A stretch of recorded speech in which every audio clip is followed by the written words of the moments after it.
నమస్తే ఆంధ్రప్రభకి స్వాగతం. నేను ప్రియా కౌశిక్. ప్రస్తుతం మనతో పాటు పెంటపాటి పుల్లారావు గారు ఉన్నారు. హలో సార్, నమస్తే. నమస్కారం.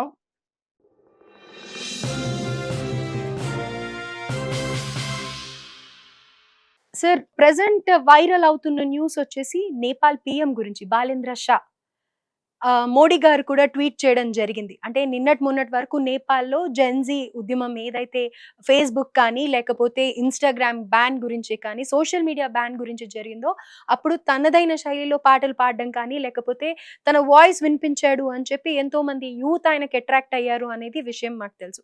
కానీ ఒక ర్యాపర్‌ని పీఎంగా సెలెక్ట్ చేసుకోవడం అనేది ఎలా అయింది అని అంటారు? ఎలా ఆకట్టుకోగలిగాడు అని అంటారు? ఒక నైట్ క్లబ్ కమీడియన్‌ని జెలెన్స్కీని ఎలా ప్రెసిడెంట్‌గా ఎలక్ట్ చేశారు? ఆయన యుక్రెయిన్‌కి. ఆయన ఎలక్ట్ చేసాక ఇంత గొప్పగా ప్రెసిడెంట్‌గా పరిపాలిస్తున్నాడు. రష్యాని లొంగేసాడు. ఎవరైనా అనుకున్నారా? ఒకటి. 2 ఒక డొనాల్డ్ ట్రంప్. ఎవరికి తెలియనిదేంటి? ఆయన ఒక మీడియా స్టార్. ఆయన ఫేమస్ ఎలాగా వీడు? మీడియాలో షో ఉండేది. ఆయన ఏం బుర్రలేదని ఎలాగనుకుంటారు? మీడియాలో సక్సెస్‌ఫుల్‌గా ఉన్నవాళ్ళు, ఎంటర్‌టైన్‌మెంట్‌లో సక్సెస్‌ఫుల్‌గా ఉన్నవాళ్ళు, వాళ్ళకి చారిస్మా వస్తది. వాళ్ళకి తెలివితేటలొస్తాయి. వాళ్ళు చాలా ష్రూడ్‌గా ఉంటారు. పబ్లిక్ ఏం కావాలో తెలుసు. పబ్లిక్ ఎలా బిహేవ్ చేయాలో తెలుసు. పబ్లిక్ కూడా ఏమనుకుంటారంటే రోజు చూసేవాడిని, ఆ డాన్స్ చేసేవాడు, ఆ పాటలు పాడేవాడిని వాళ్ళకి పర్సనల్‌గా తెలుసనుకుంటారు. హ్మ్. హ్మ్. బాలెన్స్ షా పాడేటప్పుడు అందరూ ఏమనుకుంటారంటే ప్రత్యేకంగా వాళ్ళ మీద డైరెక్ట్ చేసి పాడుతున్నాడు అనుకుంటా. ఆ సిన్సియర్‌గా పాడతాడు.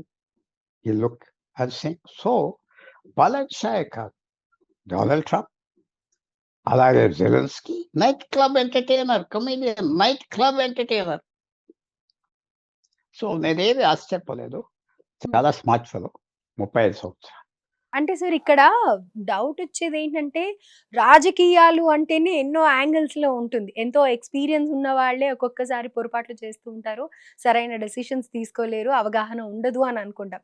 ఒక సింగర్ తను చూసే యాంగిల్ వేరుంటుంది. ప్రజలకి ఏం కావాలి అనేది తెలిసినప్పటికీ కూడా తన యాంగిల్‌లోనే అది పెర్ఫార్మ్ చేయడం కానీ, లేకపోతే ఆ సాంగ్స్‌కి సంబంధించి ఉంటుంది తప్ప, ప్రజల కష్టాల్ని అడ్రెస్ చేసి, ఆ ప్రాబ్లమ్స్‌కి సొల్యూషన్ తేవడం అనేది ఒక రాజకీయాల్లో సులభం అంటారా? అతను ప్రాబ్లమ్ సాల్వ్ చేస్తాడని మీరెందుకు అనుకుంటున్నారు? ఎలక్ట్ అవ్వాడు అంతవరకే కదా! ఎలక్ట్ అవ్వాడు. అతను ఏదో చేసేస్తాడని ఎలాగనుకున్నారు? ఓ హ్మ్. సంవత్సరం తర్వాత అతన్ని తన్నేసి బయటకి పంపించేయొచ్చు. 2 సంవత్సరాల తర్వాత, లేతే 5 సంవత్సరాల తర్వాత చాలా గొప్పోడని ఇంకో ఛాన్స్ ఇవ్వచ్చు. అప్పుడే హ్మ్. మనం చెప్పలేము. ఎలక్షన్ అవ్వే వరకు చూద్దాం. ఎలక్షన్ అవ్వటానికి ఏమైంది? నేపాల్‌లో వందల సంవత్సరాల బట్టి ఉన్న రాజుని తీసేశారు 2006లో.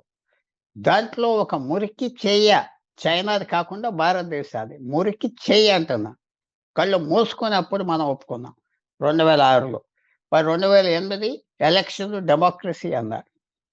15 గవర్నమెంట్స్, 15 ప్రధానమంత్రులు 2008 నుంచి నేపాల్‌లో పరిపాలిస్తే అందరూ భారతదేశానికి వ్యతిరేకం. హ్మ్.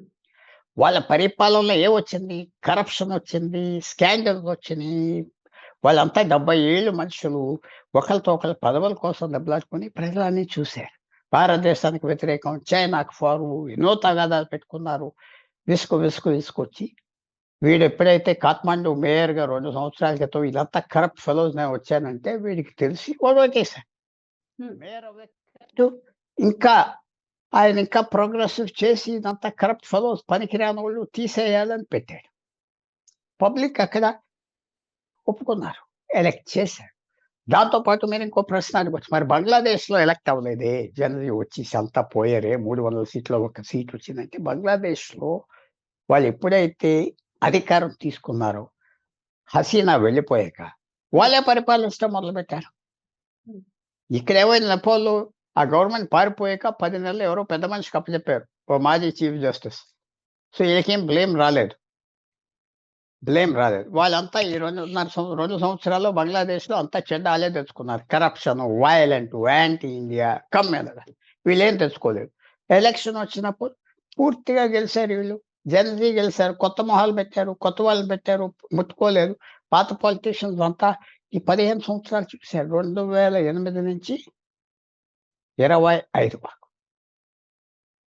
కంప్లీట్లీ కరప్ట్ ఫెలోస్ అని 15 సంవత్సరాలు చూసి 15 ప్రభుత్వాలు పైకి పంపించారు. సో ఫ్యాక్టర్స్ అన్ని కలిసి వచ్చాయి. అతను కూడా personality, young fellow, smart fellow, rash fellow అన్నీ ఉన్నాయి. ఒక రొమాంటిక్ ఫిగర్ లాగా వచ్చాడు. సో న్యాచురల్గా పెద్దవాళ్ళందరినీ ముక్కుపోయాలంటే వీడికి ఓటేస్తే చాలు కదా. సో ఎన్ని ఫ్యాక్టర్స్ కలిసి వచ్చినాయి, అతను తరిమేశారు. చూడాలి ఇప్పుడు ఎలా చేస్తాడు. నేను అనుకుంటున్నా భారతదేశంతో చాలా బాగుంటాడని. ఎందుకంటే బంగ్లాదేశ్ కూడా మరి కొత్త ప్రభుత్వం రాగానే మనకంతా వ్యతిరేకం అయిపోతుంది అనుకుంటే, వాళ్ళు పూర్తిగా మనతో అడ్జస్ట్మెంట్కి వచ్చారు. వాళ్ళు చక్కగా వాళ్ళు చేసుకునే పని మనం చేసుకుందామని వచ్చారు. అనుకోకుండా వాళ్ళు మలుపు తిరిగారు. ఇతను కూడా అలా చేస్తాడు. తప్పకుండా మీరు అడిగిన ప్రశ్నకి ఒక ర్యాపరు, ఒక కమేడియన్, ఒక యాక్టరు ఎప్పుడు పబ్లిక్ సపోర్ట్ వస్తాయి. అది పాడు చేసుకోకుండా ఉంటే. ఎందుకంటే ప్రజలు ఏమనుకుంటారంటే, వాళ్ళు నిజంగా అది పెట్టే బొమ్మ అదే నిజం అనుకుంటారు. వాడు బాగా మాట్లాడతారు, బాగా నవ్వుతున్నారు, ఎవరినో కాళ్ళు ఎంచుకున్నారు, ఆహాహా! ఎంత మంచోడు అనుకుంటారు. వాళ్ళని పర్సనల్‌గా తెలీదు కదా. వాళ్ళ దగ్గరికి ఎప్పుడు వెళ్ళలేదు కదా. సో, నిజం వాడు ఎలాంటోడో ఎవరికి తెలీదు. సో, అందరూ చాలామంది ఎంటర్‌టైనర్స్. అమెరికాకి కూడా ఒక సినిమా యాక్టర్ అవ్వాడు. ఎవరు అడగరే, రోనాల్డ్ రీగన్. రోనాల్డ్ రీగన్ అని 1980 నుంచి 88 వరకు 88 వరకు 8 సంవత్సరాలు ప్రెసిడెంట్ అవ్వాడు. చాలా సక్సెస్‌ఫుల్‌గా చేశాడు. సో, ఇయన్నీ మనం అంత తక్కువ అంచనా ఏసుకోకూడదు. ఎంటర్‌టైన్‌మెంట్ ఫీల్డ్‌లో ఉన్నవాళ్ళు వెరీ ఇంటెలిజెంట్ పీపుల్. అలాగే మీడియాలో గూడా. చాలామంది వాళ్ళు పవర్‌ఫుల్ పొజిషన్‌లోకి వస్తారు మీడియాలో పనిచేసేవాళ్ళు. చాలామంది.